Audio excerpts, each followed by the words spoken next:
अस्सलाम वालेकुम। I am Sana vlog channel Pakistan से। उम्मीद है आप सब खैरियत से होंगे। अल्लाह पाक आप सबको अपने हिफ्ज़ मान में रखे, मुझे भी अपनी दुआओं में याद रखिएगा। आज का हमारा टॉपिक है फैसल की लापरवाही। फैसल की लापरवाही की हद।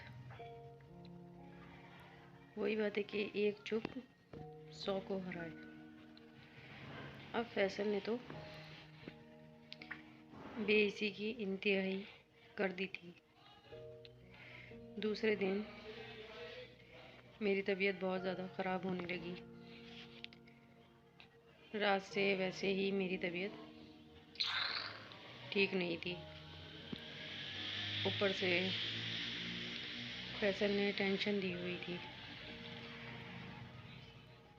सुबह से बहुत ज़्यादा मुझे फ़ीवर हो रहा था। इस कदर ज़्यादा फ़ीवर था कि पूरी बॉडी मेरी टूट रही थी। ऐसा लग रहा था कि अंदर से हड्डियाँ टूट रही हैं, मुझसे उठे तक नहीं जा रहा था। मैं बस मुस्तकिल लेटी हुई थी।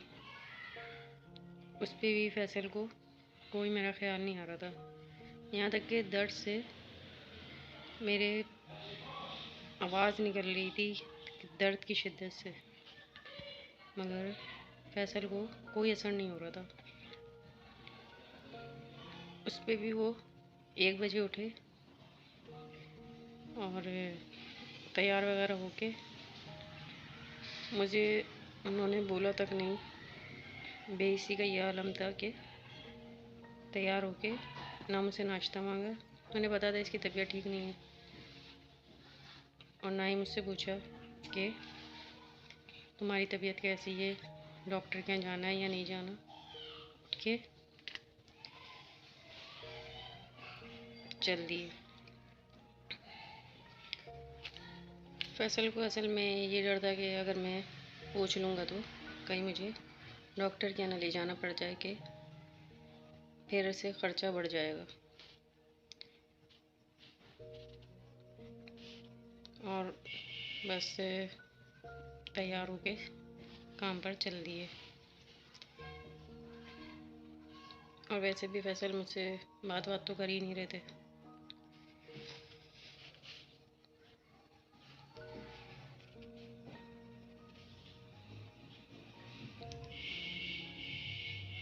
वैसे भी मेरी तरफ से फैसल बहुत ज़्यादा ही कुछ लापरवाह इंसान तो वैसे ही थे। मेरी तो वैसी कोई फ़िक्र थी नहीं उस आदमी को। वो तो कुछ और ही चाह रहे थे असल में, कि किसी तरह ये सारा मामला ख़त्म हो जाए, किसी तरह मेरी जान इस सारे मामले से छूट जाए और मुझ पे कोई बात भी नहीं आए और मेरा सारा ख़र्चा भी इस तरह बच जाएगा। खैर, जो अल्लाह को मंजूर होता है वही होता है। इस हालत में ही मैं सारा सारा दिन भूखी पड़ी रहती थी। कोई फैसल के घर में पूछने वाला नहीं होता था मुझे, ना वो खुद पूछते थे तो और कोई क्या पूछेगा। ये बंदा इस हद तक बेहिस था कि मेरे साथ बस मुझे यकीन हो गया था कि मेरा सिर्फ अल्लाह ही सहारा है। ये इंसान मेरे लिए कुछ नहीं करेगा। खैर, फैसल तो चले गए थे। फिर मैं बहुत मुश्किल से उठी। उठ के मैं बहुत मुश्किल से नीचे गई, चाय वगैरह बनाई और पापे रखे हुए थे। बहुत मुश्किल से फिर मैंने एक पापा खाया, जो कि मेरा बिल्कुल भी दिल नहीं था, मगर मुझे खाना था ताकि मैं थोड़ा सा उठ के बैठूं, थोड़ी टैबलेट वगैरह खा लूँ। खैर, ज़बरदस्ती मैंने पापा खाया और चाय पी। खैर, कुछ भी हज़म तो हो ही नहीं रहा था। जो खा रही थी वो तो वैसे ही निकल जा रहा था। फिर मैं आके ऊपर लेट गई। पता ही नहीं चला कि कब वक्त गुजर गया और शाम हो गई। लाइट गई हुई थी तो फैसल के अब्बू ऊपर आए। अंधेरा हो रहा था, वैसे ही शाम मगरिब का टाइम हो गया था। दरवाज़ा मेरा ऐसे ही बंद था, लॉक नहीं लगा हुआ था, तो मुझे लगा कि कोई है यहाँ पर। आहट सी हुई मुझे, तो अल्लाह का शुक्र है कि मैं इतनी गहरी नींद कभी भी सोती नहीं हूँ। मुझे आहट भी होती है तो मेरी आँख खुल जाती है।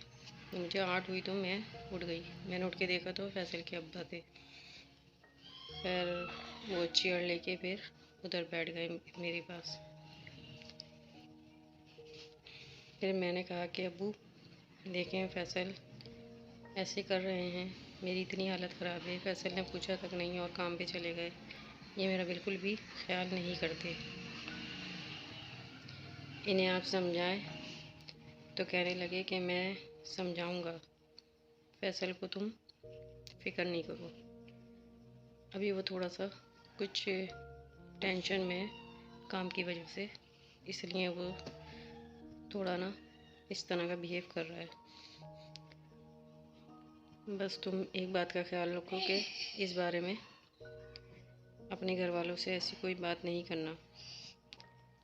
हाँ, मकाई लड़ाई झगड़ा होगा, बात पड़ेगी। मैं ख़ुद बात करूँगा फैसल से, उसको समझाऊँगा।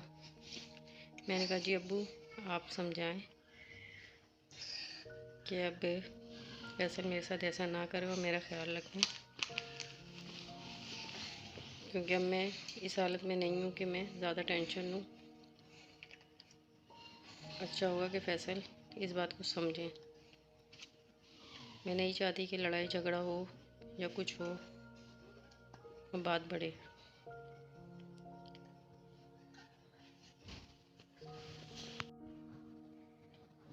तोड़ता है जोड़ता है मुझे हर रोज़, नुक्स क्या है मुझ में बताता ही नहीं।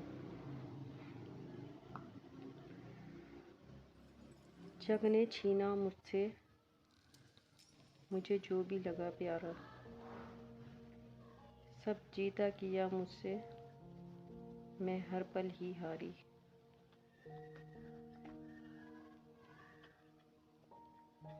तुम हार के दिल अपना मेरी जीत अमर कर दो।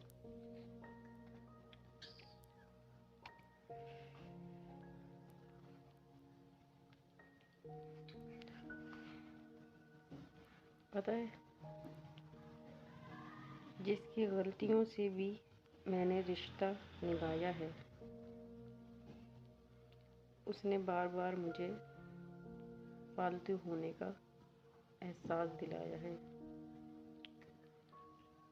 जिसकी गलतियों से भी मैंने रिश्ता निभाया है, उसने बार बार मुझे फालतू होने का एहसास दिलाया है।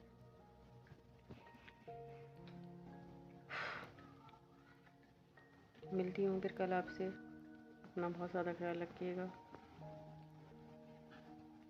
अल्लाह पाक हम सबको अपने हिफ्ज़ व अमान में रखे। मुझे लाइक और सब्सक्राइब करते जाइएगा। अल्लाह हाफिज़।